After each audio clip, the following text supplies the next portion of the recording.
The Prelude, Book 12th. William Wordsworth. Imagination and taste, how impaired and restored long time have human ignorance and guilt detained us, on what spectacles of woe compelled to look, and inwardly oppressed with sorrow, disappointment, vexing thoughts, confusion of the judgment, zeal decayed, and, lastly, utter loss of hope itself and things to hope for. Not with these began our song, and not with these our song must end.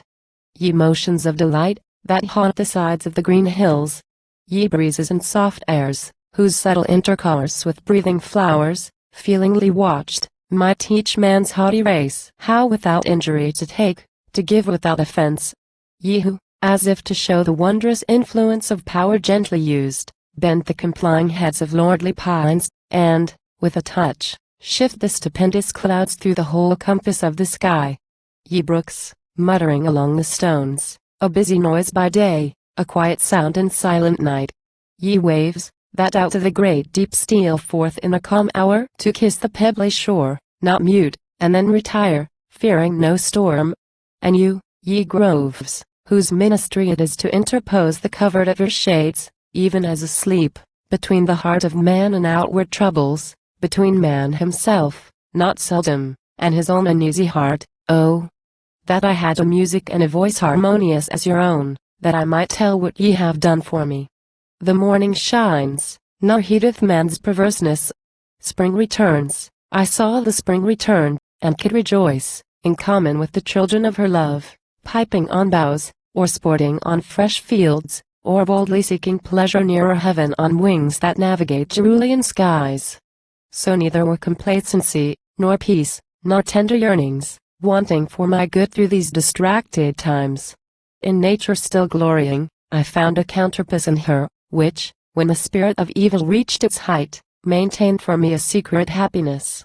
This narrative, my friend, hath chiefly told of intellectual power, fostering love, dispensing truth, and, over men and things, where reason yet might hesitate, diffusing prophetic sympathies of genial faith. So was I favored, such my happy lot, until that natural graciousness of mind gave way to overpressure from the times and their disastrous issues.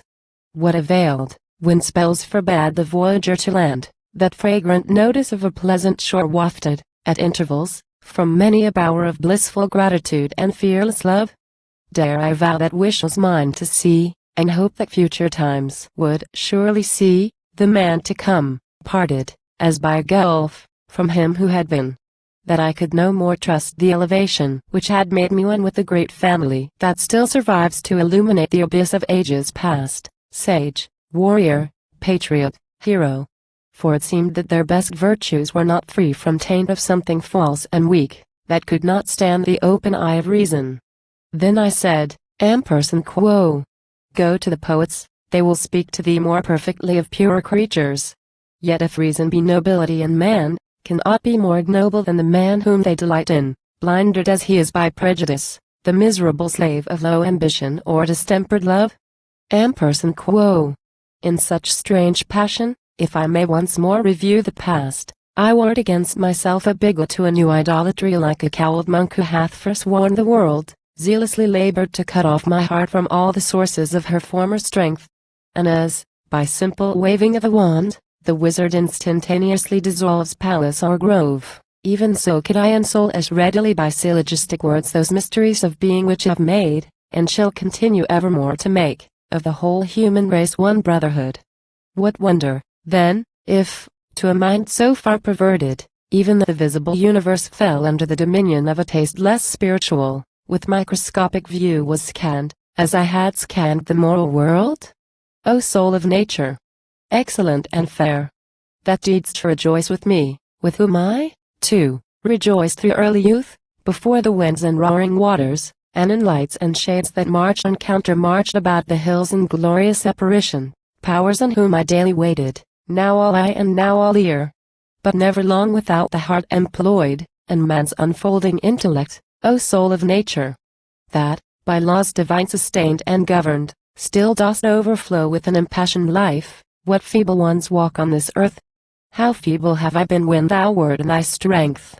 Nor this through stroke of human suffering, such as justifies remissness and inaptitude of mind, but through presumption. Even in pleasure pleased unworthily, disliking here, and there liking.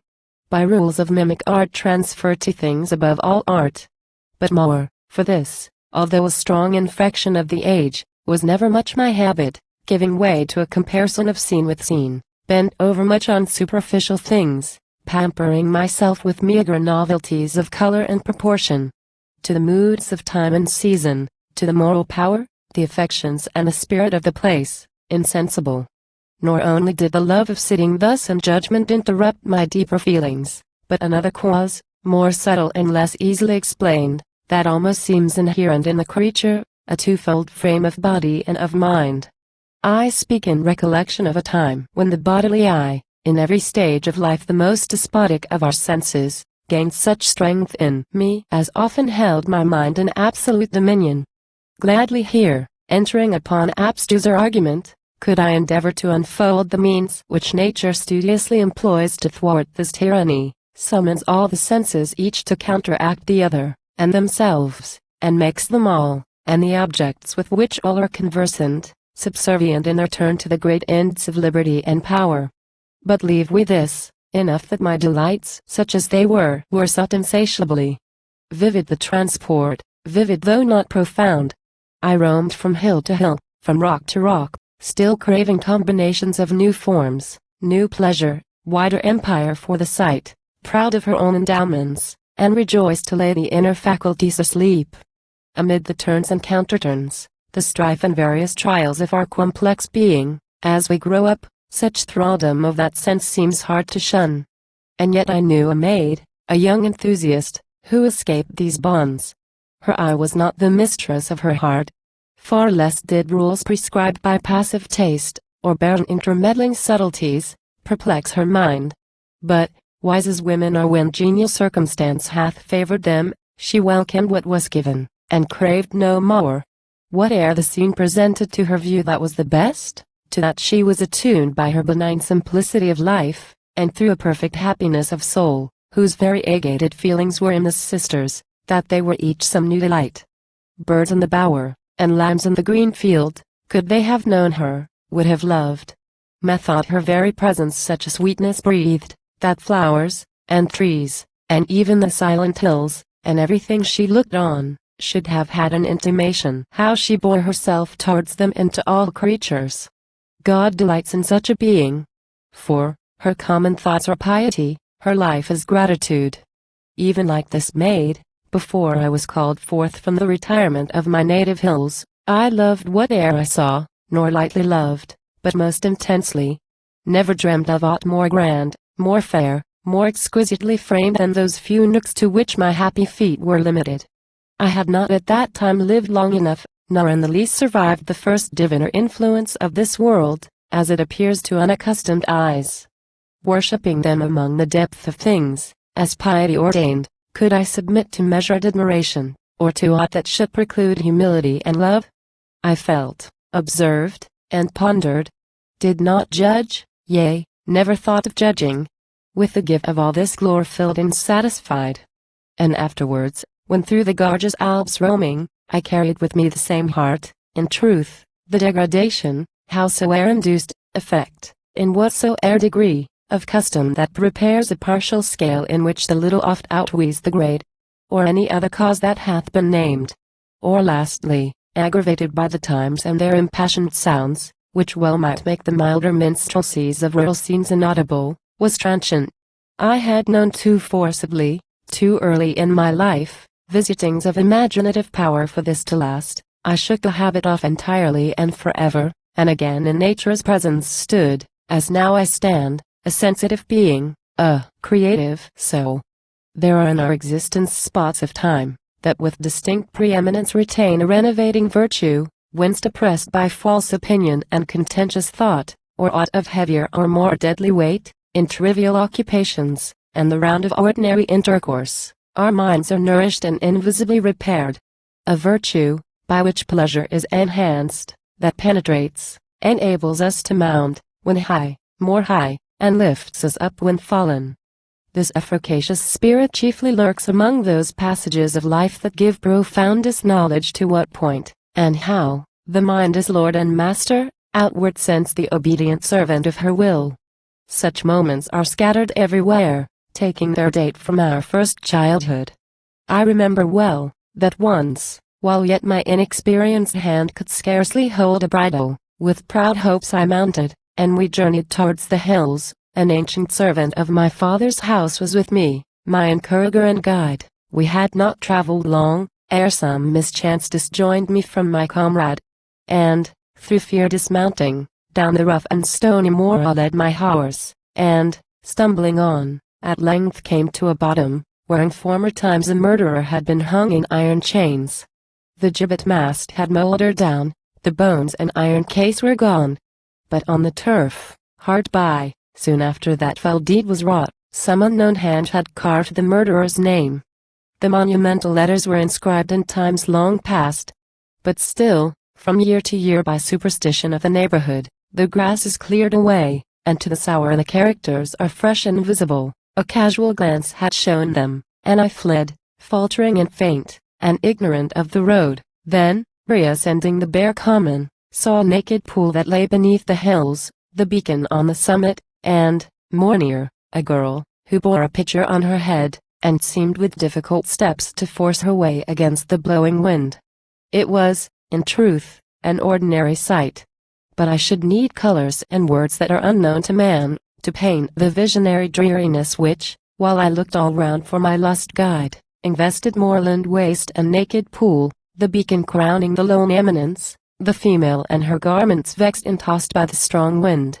When, in the blessed hours of early love, the loved one at my side, I roamed, in daily presence of the scene, upon the naked pool and dreary crags, and on the melancholy beacon, fell a spirit of pleasure in youth's golden gleam. And think ye not with radiance more sublime for these remembrances, and for the power they had left behind? So feeling comes in aid of feeling, and diversity of strength attends us, if but once we have been strong. Oh, mystery of man, from what a depth proceed thy honors! I am lost, but see in simple childhood something of the base on which thy greatness stands. But this I feel, that from thyself it comes, that thou must give, else never canst receive. The days gone by return upon me almost from the dawn of life, the hiding places of man's power open. I would approach them, but they close. I see by glimpses now. When age comes on, may scarcely see at all. And I would give, while yet we may, as far as words can give, substance and life to what I feel, enshrining, such is my hope, the spirit of the past for future restoration. Yet another of these memorials, one Christmas time, on the glad eve of its dear holidays, feverish, and tired, and restless, I went forth into the fields, impatient for the sight of those led palfreys that should bear us home, my brothers and myself. There rose a crag, that, from the meeting point of two highways ascending, overlooked them both, far stretched. Thither, uncertain on which road to fix my expectation, thither I repaired, scout-like, and gained the summit. 'Twas a day tempestuous, dark, and wild, and on the grass I sate half sheltered by a naked wall. Upon my right hand couched a single sheep, upon my left a blasted hawthorn stood. With those companions at my side, I watched straining my eyes intensely, as the mist gave intermitting prospect of the copse and plain beneath. Ere we to school returned, that dreary time, ere we had been 10 days sojourners in my father's house, he died. And I and my 3 brothers, orphans then, followed his body to the grave. The event, with all the sorrow that it brought, appeared a chastisement. And when I called to mind that day so lately past, when from the crag I looked in such anxiety of hope, with trite reflections of morality, yet in the deepest passion, I bowed low to God, who thus corrected my desires. And, afterwards, the wind and sleety rain, and all the business of the elements, the single sheep, and the one blasted tree, and the bleak music from that old stone wall, the noise of wood and water, and the mist that on the line of each of those 2 roads advanced in such indisputable shapes.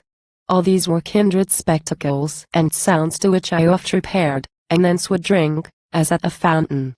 And on winter nights, down to this very time, when storm and rain beat on my roof, or, happily, at noonday, while in a grove I walk, whose lofty trees, laden with summer's thickest foliage, rock in a strong wind, some working of the spirit, some inward agitation thence are brought, whate'er their office, whether to beguile thoughts over busy in the course they took, or animate an hour of vacant ease,